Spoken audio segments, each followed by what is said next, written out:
سلام شيرات، كي راكم دايرين؟ ان شاء الله قاعد تكونوا بخير وفي صحه جيده وهاني خواتاتي. صحه رمضانكم.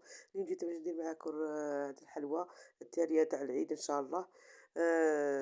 تجيب واحد لاكريم وواحد الذوق وتجيه بارد وتجي طريه ما تطول في هي تقعد طول مهما تزيد تزيان في الذوق تاعها. بسم الله نبداو. هنا عندي عندي 250 غرام تاع زبده تاع صول، وزيد نضيف لها قرصه تاع ملح ونص كاس تاع سكر كلاصي، ونخلطها مليح مليح حتى يذوب لي داك السكر مع الدهان. وزدت لها درت لها مغارف تاع زيت باش يعطي تجينا خفيفة وتجينا شوية مقرمشة من برا، خاطش هادي تجي شو تذوب في الفم. كي ديرها في فمك تاكليها تجيك طرية متعملش عقلك فوندو بزاف، واحد الذوق فيها هبال. انا هادي كاع ما نستغناش عليها في كل مناسبة ولا في عيد ولا غير هكا في الفطر تباني نوض نديرها. وعندي هنا نص كاس تاع كاوكاو مطحون غاية، ونص كاس تاع غوفريط تاع الشيكولا، وهنا هذا غير قشور تاع الكاوكاو. هنا عندي البيض، عندي زوج صفار وحبة بيض كاملة، وعندي الفاني. ولهنا عندي هنا كريمة البندق. انا شيتها هاكا ما كاش تاع البرا هذيك تاع الزداج، يبيعوها كيما هاك بالميزان. تشوف تعطيها واحد الذوق تاع هذه كريمة البندق، تجي تقول راك تاكلي في باتيسري ماشي كاطو.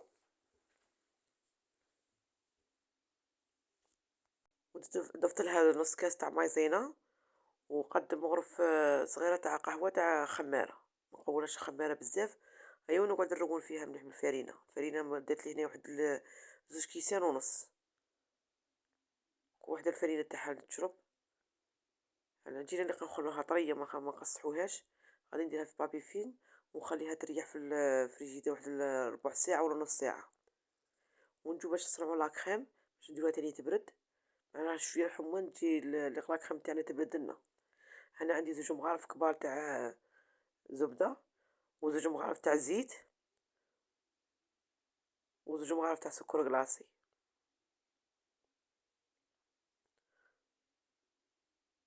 وانا ضفت لها شوية تاع لافاني، ونزيد لها تاني كريم شونتيي، ونطلعها مليح بالباتيغ المقاوم تاعها. ودروك تاني نزيد لها زوج مغارف تاع كريمة الزبدة كريمة البندق، تعطيها واحد الكو شباب.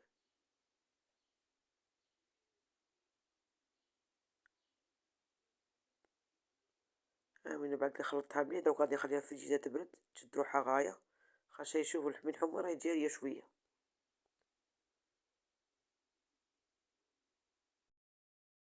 هاي العجينة بعد اللي ريحت شوف خليتها واحد قريب نص ساعة. هي لاباط مادامها تريح مادامها تخرج لنا الحبات تاعنا يخرجوا لنا شابين كي نقطعوهم.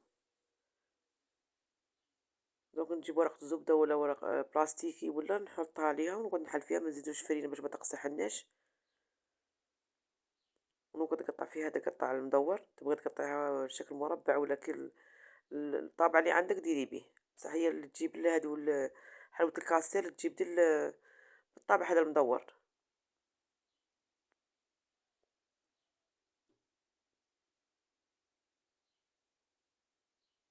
والفرن تاعي راه يشعل، ندخلها طيب.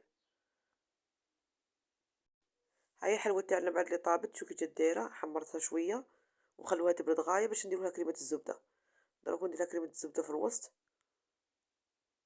شوف واحد الريحة تخرج من هذه الكريمة والذوق تاعها هبال. نلصق كاع الحبات تاعي ونسقم في الجناب كيما هكا.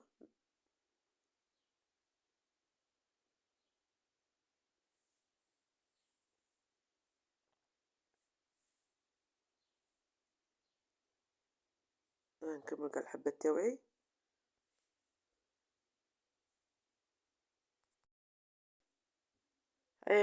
بعد اللي لصقت كاع الحبات تاعي دروك غادي نجيب بانسو ونقعد نمسح كاع ديك لاكخيم من الفوق وتاني في الحواشيمن باش يلصق لنا فيها. هنا عندي محمص ومطحون بقشوره، نديرها كاع في لي كوتي منها في الجناب. ومن الفوق عندي هنايا الكاوكاو يفيلي محمصاته تاني ونديرها من الفوق. شوف الشكل تاعها يجي شباب.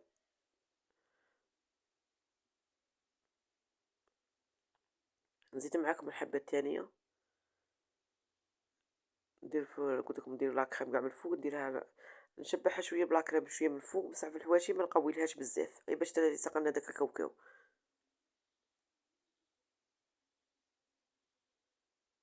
هاد الحلوى بروحها اللي تكون تجي مغلفة كاع بلا كريم، حلاوة الكاستيل. ها هي الحلوة تاعنا واجدة، شوفوا كي جات دايرة، جات ولا أروع، جات واحد البنة ما نحكيلكمش. أنا خليتها تبرد مليح في الفريجيدير خاطش قلت لكم راه الحمال شوية، جات طرية جات تذوب في الفم، دوك نقسم حبة قدامكم وتشوفوا كي جات دايرة من الداخل. إن شاء الله تجربوها. أنا ما نستغناش عليها قلت لكم في أي مناسبة نديرها، حتى في الفطر هاكا نبغي نديرها تبالي نديرها. تعياو تاكلوا منها وما تملوش منها، تجي شابة شابة بزاف بزاف. أنا زينتها بحبة تاع اللوز، كاين اللي زينتهم بالحبة تاع اللوز، كاين اللي زينتهم بحبة تاع البندق، ودرت لهم ورق الذهبي. أنا ما رشيتهاش بالسكر كلاصي، خليتها غير كيما هاكا، خاطش هاد الحلوى اللي ترشيها بسكر كلاصي خليتها كيما هاك وصاي. الشكل تاعها يبان شباب. شو نقطعها قدامكم، شو كتجي دايرة في الوسط. شوفوا تقطعي روحها تجي واحد البنة واحد الطراوة فيها بنينة بزاف. شو هذيك لاكخيم، إن شاء الله تجربوا هالشيرات. شوف الطراوة تاعها، قلت لكم هي مادامها تبات وتزيد تقعد تزيد في البنة، والبنة تاعها ما تشبعيش منها. ما عليا نقولكم الشيء اللي مازال ما شاركش عندي في القناة يشترك، ما تنسونيش بالجيم. صحة فطوركم ولا صحة سحوركم، في وصفة قادمة إن شاء الله. مع السلامة.